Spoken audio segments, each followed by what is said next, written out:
The bright festival lights danced across New Terra Colony like colorful stars fallen to earth. Children's voices filled the warm evening air as families gathered for their annual harvest celebration. The smell of sweet rice cakes and grilled corn mixed with the happy sounds of games and music. Yuna held her little brother Jin's small hand tightly as they pushed through the crowd. At 12 years old, she felt responsible for keeping him safe in all the excitement. Jin was only 7 and got distracted easily by every shiny thing he saw. "Look, Nuna!" Jin pointed excitedly at the puppet show stage where a brave knight was fighting a paper dragon. "The knight is winning!" Yuna smiled and pulled him closer to get a better view. Around them, other children from the colony watched with wide eyes. There was Min Ho from the farming district, giggling at the funny voices. The twins, Hyejin and Hyeri, sat on their father's shoulders, clapping their hands. Little So Young had chocolate smeared on her cheek as she munched on festival treats. None of them noticed the strange shadow that passed silently overhead, blocking out stars for just a moment. High above the colony, Commander Threxil pressed, his scaled hands against the viewing screen of his invisible ship. His yellow eyes gleamed as he watched the human children gathered together like fish in a net. This was too easy. The humans had no idea what was coming. "Perfect timing," he hissed to his crew. "The young ones are all in one place. Begin the harvest." His soldiers moved quickly and quietly. They had done this before on other worlds. The energy nets were ready. The holding cells were prepared. The humans would never see them coming.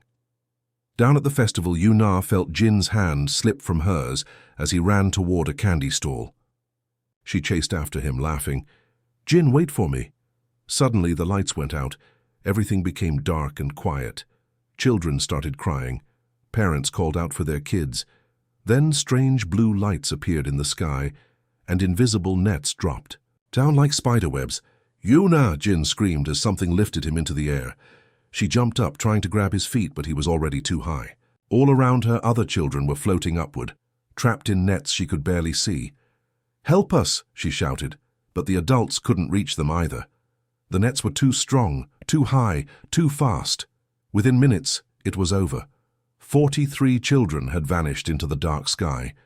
The festival ground was now filled with crying parents and empty spaces where their children had been playing just moments before. The colony's emergency radio crackled to life. "New Terra to Earth Command," a shaking voice called across the vast emptiness of space. "Our children are gone. Unknown ships took them. Please, someone help us find our babies." But the alien ship had already disappeared into hyperspace, carrying its precious cargo to a fate unknown. It started as a normal Tuesday morning across human space. On Earth, people were drinking their morning coffee. On Mars colonies, workers were heading to their jobs. Children on distant farming worlds were getting ready for school. Then, without warning, every screen turned on by itself. Computer monitors flickered to life in empty offices. Phone screens glowed in people's pockets. Giant city displays that usually showed advertisements suddenly went black, then blazed with an alien face that made everyone's blood run cold. Commander Threxil looked nothing like humans had imagined aliens might look. His skin was covered in dark green scales that moved like water when he breathed. His eyes were completely black, like staring into deep space. When he opened his mouth to speak, sharp white teeth showed behind thin lips. "Humans of the 12 core worlds," his voice came through every speaker on every world at the same time. The words sounded wrong, like a snake trying to speak human language. Universal translators turned his hissing sounds into words people could understand, but they still made everyone's skin crawl. On Earth, families gathered around their kitchen screens in shock. Children hid behind their parents. Old people remembered stories of monsters from their childhood and wondered if those stories had been real all along. "Your offspring now carry our chaos seed," the alien continued, his black eyes seeming to look directly at each person watching. "A weapon that will turn them into agents of madness and destruction."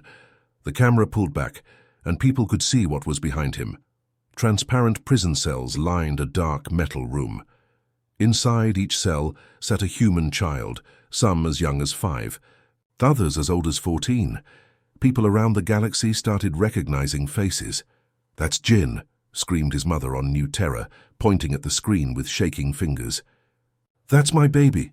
Yuna!" her father shouted, seeing his daughter sitting calmly in another cell.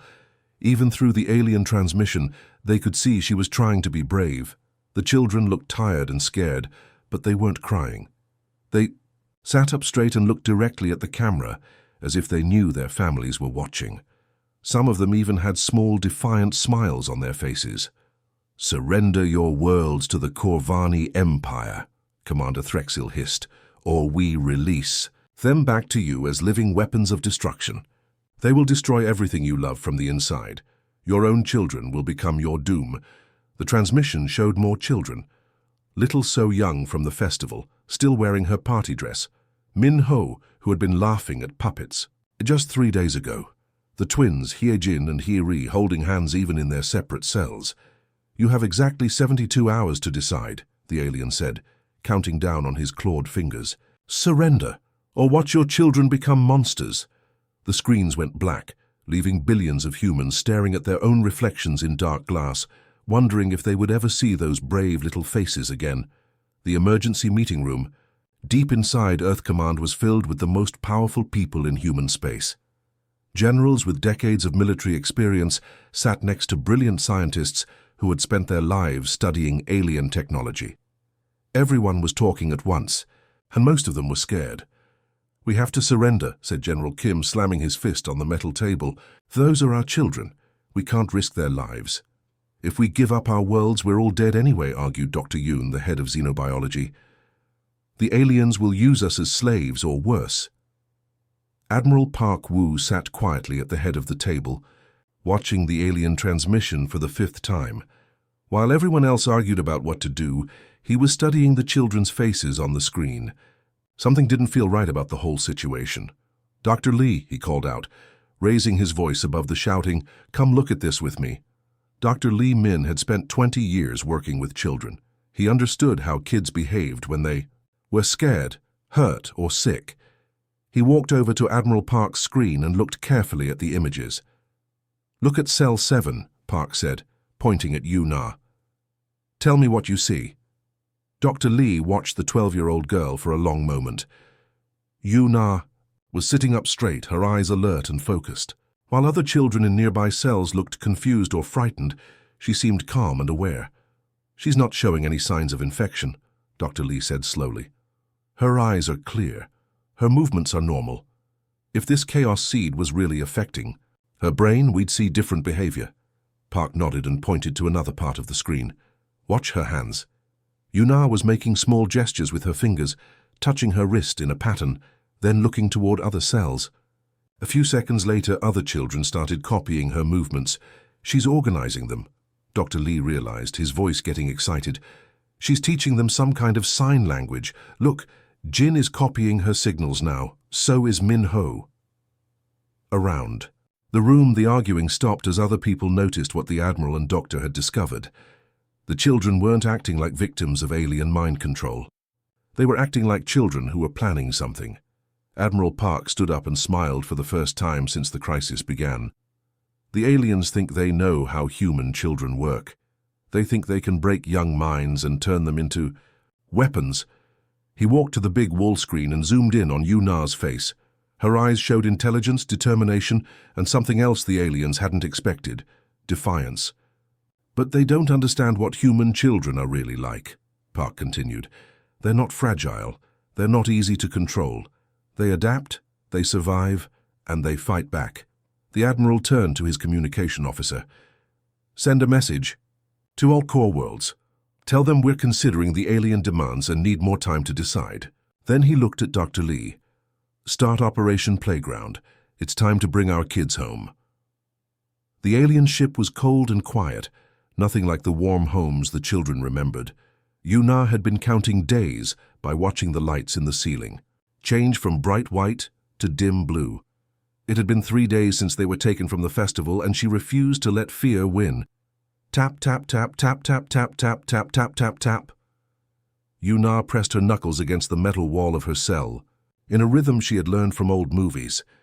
3 short, 3 long, 3 short. It was an ancient Earth signal that meant, "Help me."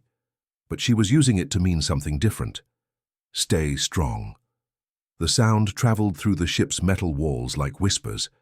In the cell next to hers, little Jin heard it and tapped back the same pattern. Soon all 43 children were tapping the rhythm whenever the aliens weren't watching. Hanbo was only 10 years old, but he had been building computers since he was 6. His parents ran a technology station on the outer colonies, and he had grown up surrounded by machines. While the other children played or tried to sleep, Bo watched everything the aliens did.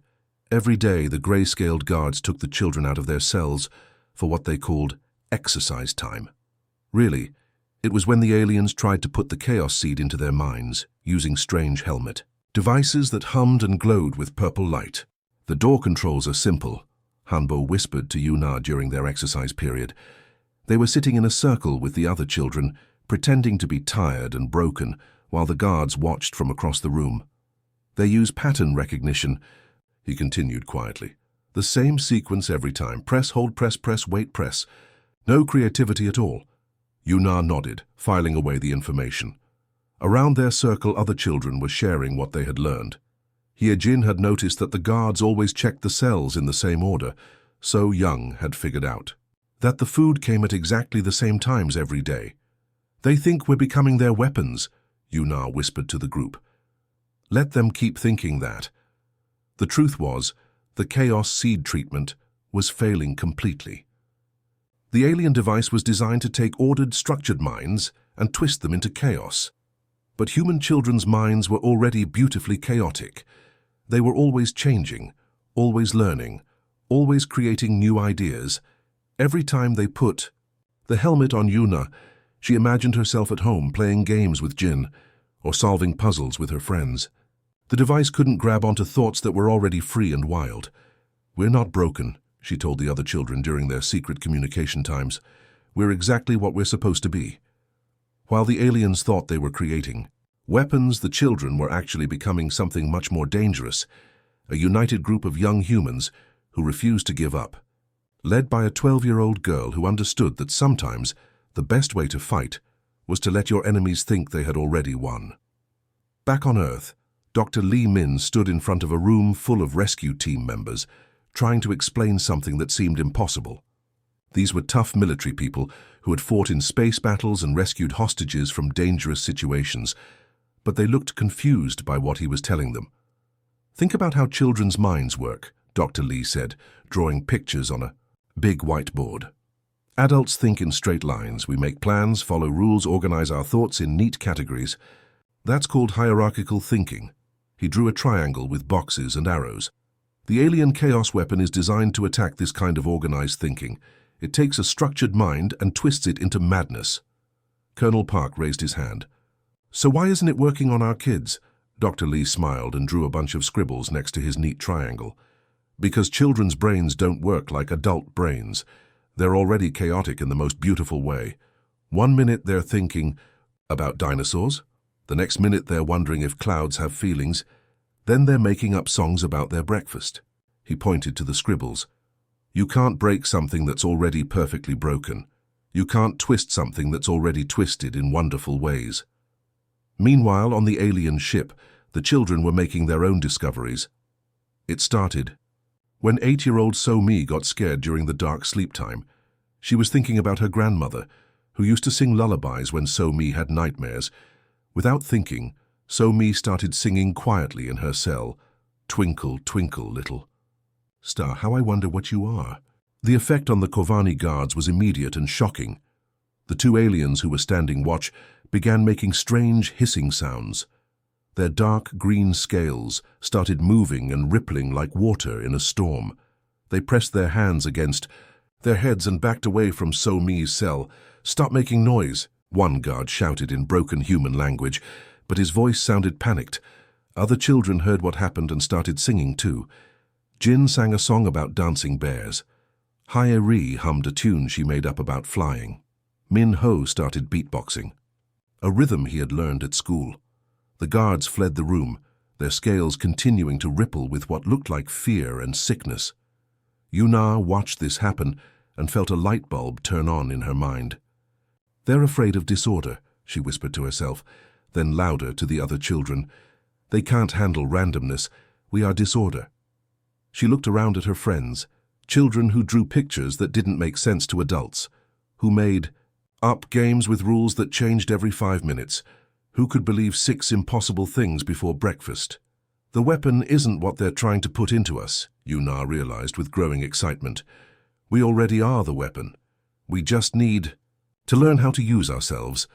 The rebellion started so quietly that the aliens almost missed it.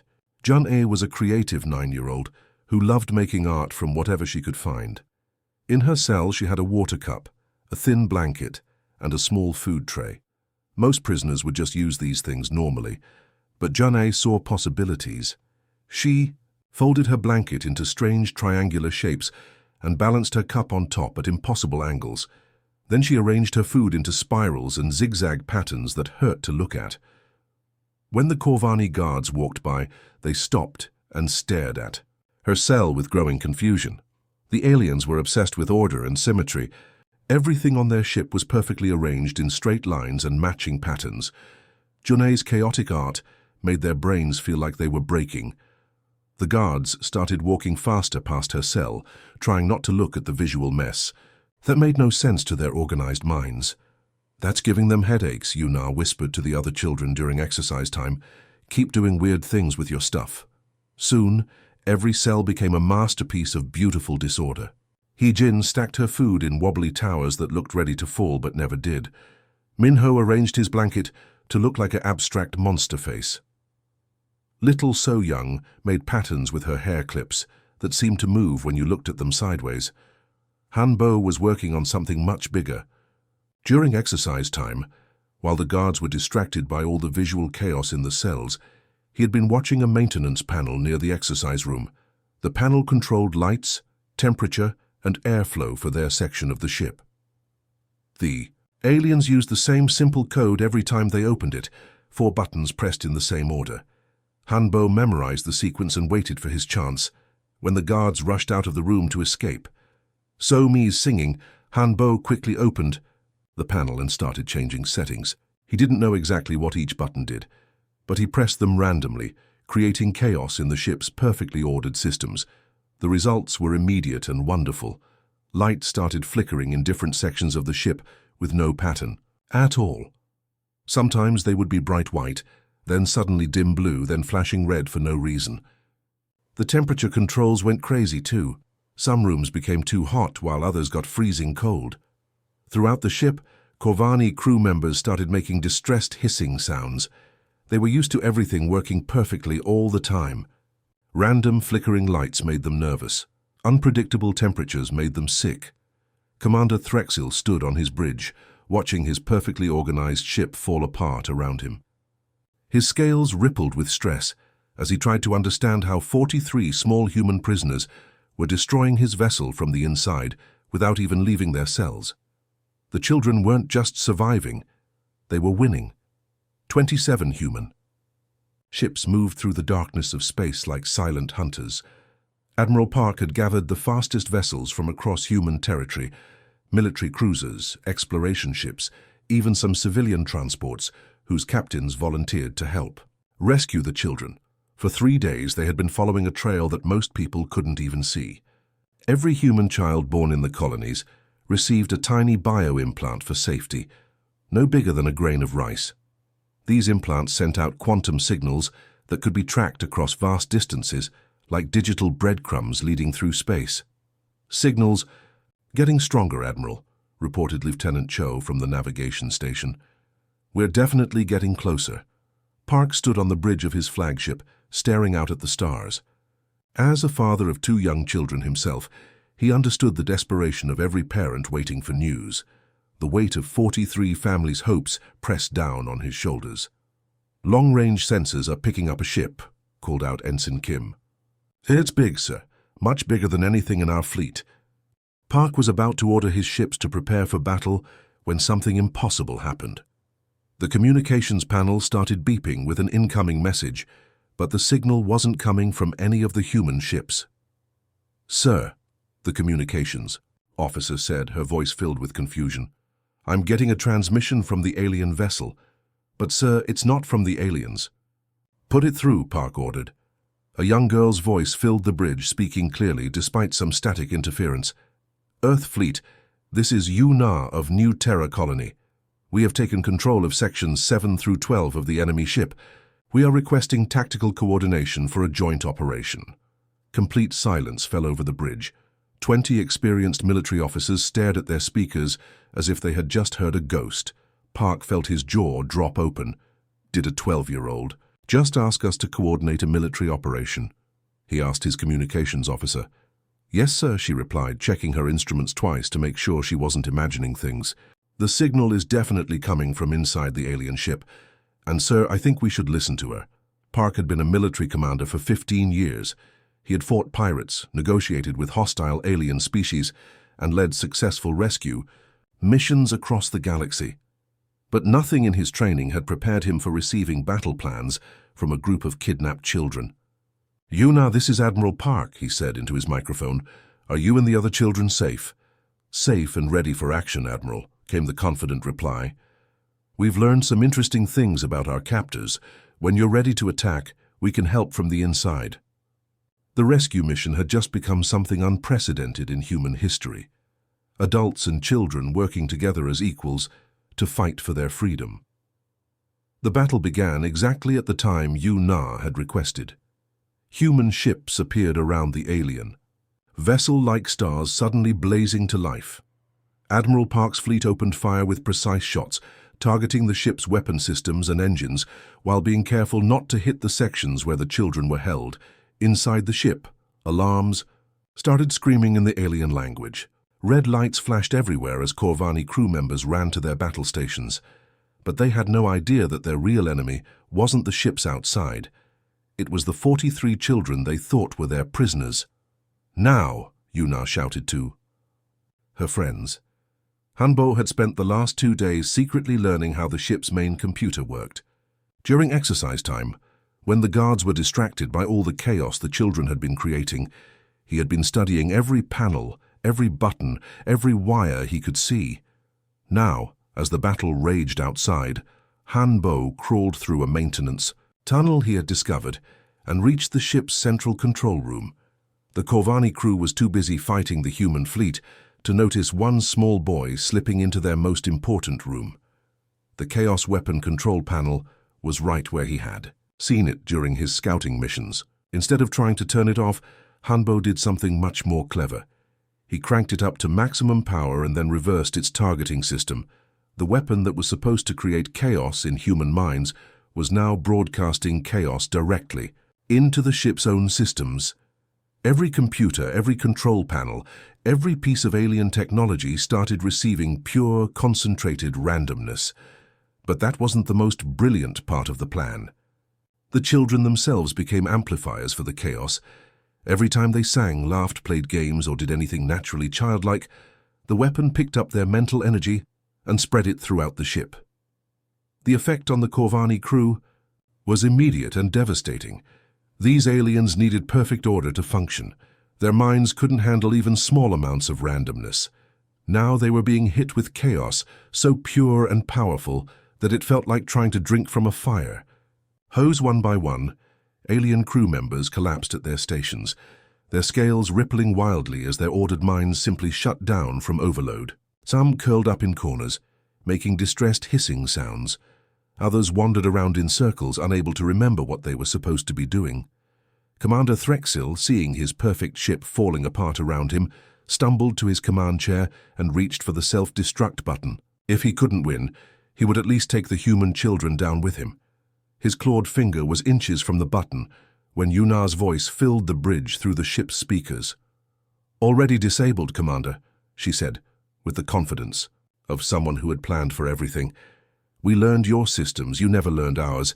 The great alien ship surrendered not to human weapons, but to the unstoppable force of children being exactly what children were meant to be."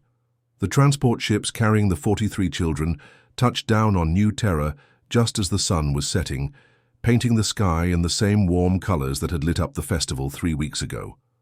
It felt like a lifetime had passed since that terrible night when the children disappeared. Families who had been waiting behind security barriers broke free and ran toward the landing pad. Parents who hadn't slept properly in weeks finally got to hold their children again. Tears of joy mixed with laughter as 43 small heroes were welcomed home. Yuna stepped off the ship holding Jin's hand, just like she had been doing during the festival. But everything was different now. News crews from across human space were filming them. Government officials wanted to interview them. Most importantly, messages were flooding in from alien species across the galaxy who had heard the impossible story. A species whose children defeated the Corvani Empire, read one message from the peaceful Androni Federation. We wish to learn how you raise such remarkable young minds. Another message came from the Velta Republic, whose people had been enslaved by order-obsessed aliens for generations. Please send teachers to show our children how to be free like yours. Yuna stood in front of the colony memorial, where the names of heroes were carved in stone. Soon she knew their story would be added to those honored names. But she wasn't thinking about fame or medals. She was thinking about what they had learned. We're different, aren't we? Jin asked, looking up at his older sister with wide eyes that had seen too much for a 7-year-old. Not different, Yuna replied, watching other children from the colony playing in the distance. We're exactly what we've always been. We just proved it to the universe. Over the following months, requests poured in from across the galaxy. Oppressed, worlds wanted human mediators to help break free from rigid control systems. Scientific communities wanted to study how human children's minds worked. Even former enemies approached humanity with respect instead of threats. The galaxy had learned something important. Humanity's greatest strength wasn't their technology, their weapons, or their military strategy. It was something much more powerful and much more beautiful. It was their children's natural ability to take chaos and turn it into hope, to face the impossible and make it possible through pure, creative determination. Admiral Park visited the colony to present the children with medals for bravery. As he pinned the small metal star on Yuna's shirt, he whispered, "You saved more than just yourselves. You saved the idea that being human means never giving up." Yuna smiled and looked out at the other children playing games that made no sense to adults, singing songs they made up on the spot, and dreaming impossible dreams that somehow always came true. Humanity had found its place among the stars not by becoming like other species, but by being completely, beautifully, chaotically human. The adventure was over, but the real story was just beginning.